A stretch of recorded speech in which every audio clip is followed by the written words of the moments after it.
Não passa nada na minha cabeça enquanto eu estou pegando uma onda gigante.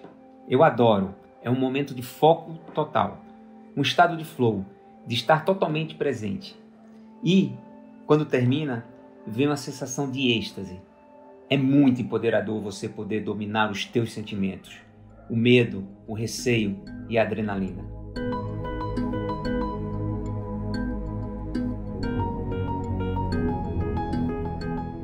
Foi no mar que o surfista Carlos Burle se encontrou, mas era fora d'água que ele vivenciava suas batalhas, tanto para se preparar para garantir a melhor forma física e mental para competir, quanto para ir contra as pessoas que não acreditavam na potência do esporte. Conheça a história de autoconhecimento, dedicação e aprendizado de Carlos Burle. Eu sou Geise Diniz e esse é o podcast Plenai. Ouça e reconecte-se.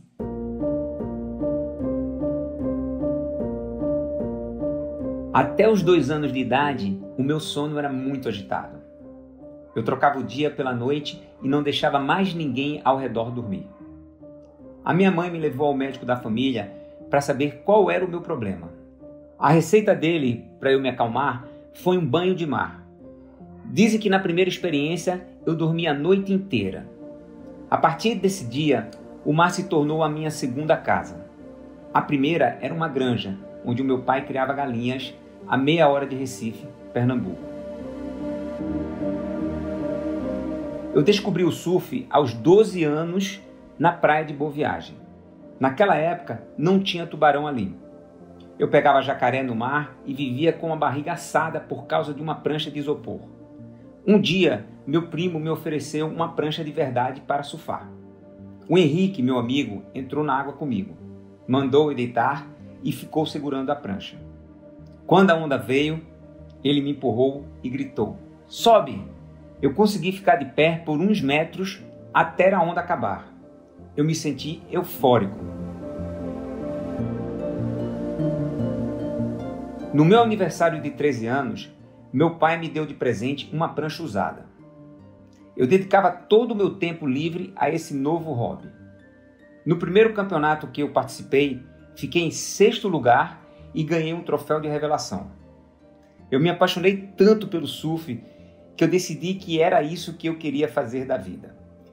Quando eu contei para o meu pai, ele me disse: "Olha, se você quiser ser surfista profissional, você vai terminar sua vida empurrando carroça e catando lixo."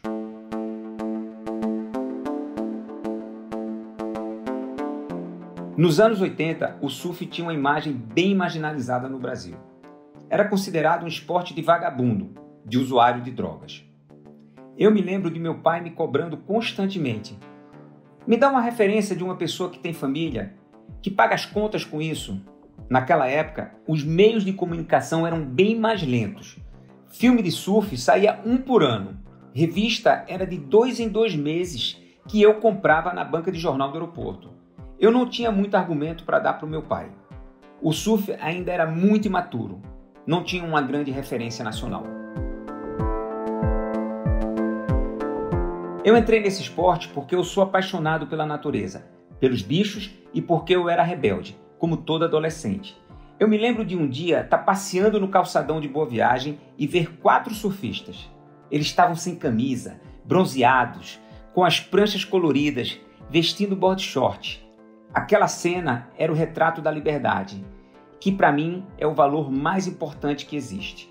A ideia de ter uma profissão tradicional me dava calafrio. Eu só tive um emprego na vida e ele durou 2 semanas. Eu trabalhei vendendo peças de carro numa loja do meu pai e fiquei em depressão. Meu pai era apaixonado por automobilismo. Eu morria de ciúmes do Ayrton Senna, porque para o meu pai ele era a imagem do sucesso e eu do fracasso. Olhando para trás assim, eu agradeço por essas dificuldades. Se tivesse sido fácil demais, talvez eu não tivesse encontrado tanta motivação para buscar ser um atleta melhor. Eu sou grato a tudo isso, porque para mim, desafio é oportunidade de crescimento.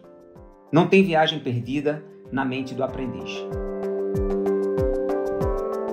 Desde muito jovem, eu fui entendendo que a minha maior luta era fora d'água.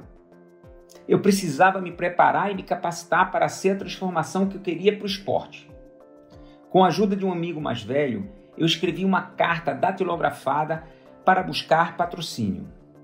Nesse texto, eu deixo bem claro que o meu grande objetivo não era ser campeão mundial. A minha meta era mudar a imagem do esporte. Na carta, eu escrevo também que eu precisava ter, abre aspas, uma boa condição psicológica que influencie positivamente na minha capacidade técnica. Fecha aspas. Eu meço 1,72 m e peso 67 kg. Com 14 anos, obviamente, eu era mais franzino ainda. Eu precisava desenvolver a minha mente, porque se eu dependesse só da minha força física, ia ter uma desvantagem em relação aos outros surfistas. Numa dessas revistas de surf importadas, eu descobri que o Tom Curry, um ídolo meu, fazia yoga. Botei na cabeça que ia fazer também. Pouca gente em Recife sabia o que era yoga. Eu comecei a frequentar as aulas de Amelinha e era o único adolescente no meio de um monte de senhorinhas. Foi pela yoga que eu descobri os pranayamas, que são os exercícios de respiração. Comecei a me interessar por dieta macrobiótica e virei vegetariano.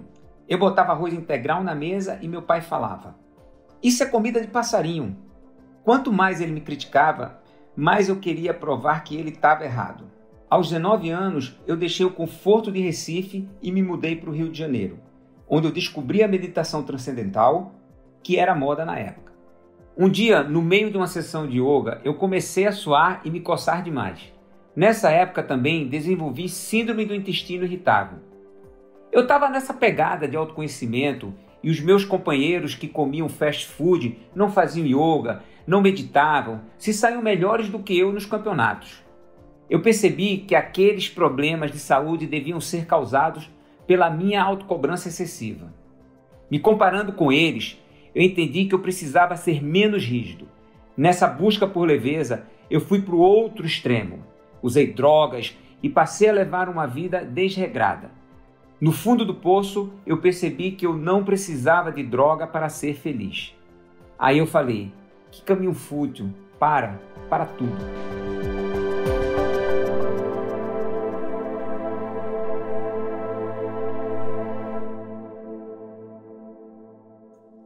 Eu voltei para minha base, ancorei e passei uns 6 anos em busca de curar as coceiras e a diarreia. O universo começou a conspirar e eu fui me destacando nas ondas grandes. Os resultados foram aparecendo e eu me empoderei. Eu sempre gostei de extremos, sempre gostei de desafios. Para mim, a vida é um laboratório que tem que ser experienciado e aproveitado da melhor forma possível. Aos 31 anos, pela primeira vez, eu tinha um certo conforto financeiro. Na mesma época, eu me curei e ganhei o Campeonato Mundial de Ondas Grandes na remada, disputado em Todos os Santos, no México. A temporada de 1998 foi um divisor de águas na minha vida. O meu nome ganhou a mídia e eu parecia estar vivendo uma lua de mel. Eu comecei a praticar tow-in, uma técnica em que o surfista é rebocado por um jet ski. Os atletas ganharam uma vantagem enorme, porque é muito difícil alcançar uma onda grande só na braçada. E foi assim que eu surfei a maior onda da minha vida, um paredão de 22,6 metros em Mavericks, na Califórnia. Meu nome foi parar até no Guinness Book, o livro dos recordes. Na minha intenção de mudar a imagem do surf, eu fiz fono para quebrar o preconceito de que surfista não sabe falar. Passei a dar palestras em escolas e em empresas. Eu continuava tendo bons resultados no esporte aos 40 anos, até que o meu patrocinador chegou para mim e falou assim: "Você topa fazer parte de um projeto inédito? A primeira dupla mista de tow-in no mundo?" Eles queriam que eu treinasse uma menina de 19 anos que estava se destacando nas ondas grandes. Eu sempre fui muito bom de avaliar o potencial das pessoas. Eu conhecia a Maia Gabeira superficialmente e sabia do talento dela. Por outro lado, era uma responsabilidade gigante ter uma adolescente sob os meus cuidados. Só que, se desse certo, seria genial do ponto de vista profissional. O marketing seria enorme. A nossa parceria durou 9 anos e o episódio mais famoso dela aconteceu em 2013. A essa altura, eu tinha mais 2 pupilos, o Pedro Scooby e o Felipe Cesarano. Nós 4 fomos a Nazaré, Portugal, o lugar famoso pelas ondas gigantes. Naquele dia, o Felipe foi o primeiro a surfar. Acelerei o jet ski e coloquei ele na ondulação. Ele mandou super bem e ficou em êxtase. Na sequência, puxei a Maia. Ela entrou na onda, só que ela perdeu o controle, caiu e foi engolida pela avalanche de água. Eu resgatei ela do mar e a cena rodou o mundo inteiro. Eu me ancorei nas rezas, nas meditações, nas respirações, nos mantras, nas visualizações, na yoga. Eu imagino eu e a Maia lá em cima assinando o contrato, antes de nascer. Imagino a gente dizendo, nós vamos encarnar para aprender um com o outro. Eu aprendi muita coisa com ela. Todas as pessoas que estão na minha vida me oferecem uma oportunidade incrível de aprendizado. Por isso, eu honro a vida dessas pessoas e sinto gratidão por elas. A minha parceria com a Maia acabou em 2016. Meses depois, eu tive a honra de carregar a tocha olímpica que estava rodando o Brasil inteiro. Em vez de correr no asfalto, eu sugeri surfar com a pira na mão, na praia de Maracaípe, no litoral sul de Pernambuco. Foi lá onde tudo começou para mim. Em 2017, o surf foi incluído como esporte olímpico. Eu fico muito feliz por cumprir a missão que eu escrevi naquela carta, aos 14 anos, de lutar para mudar a imagem do esporte.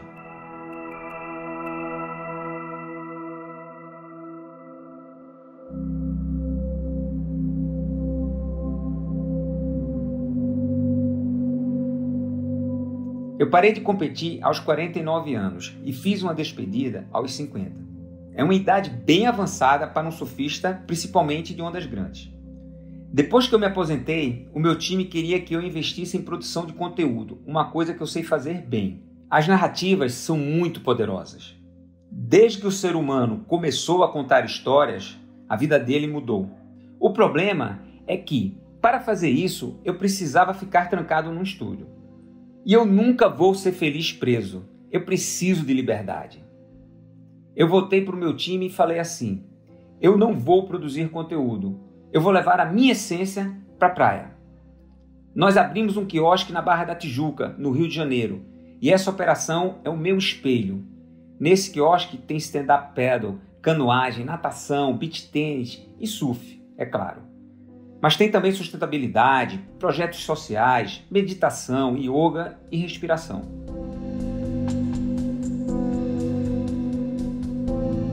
Eu acredito que no esporte e na vida a mente é até mais importante que o físico, porque ela produz a nossa realidade.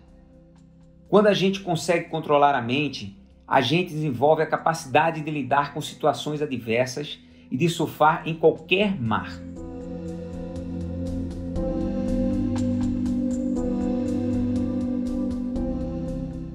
Algumas pessoas acham que eu sou corajoso por surfar ondas grandes. Eu não acho.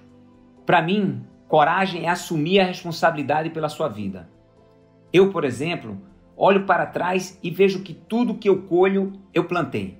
Quando eu assumo o protagonismo da minha vida, eu não posso mais botar culpa na situação, nas pessoas, no ambiente, na política. Eu sou o que sou porque eu sou fruto das minhas escolhas.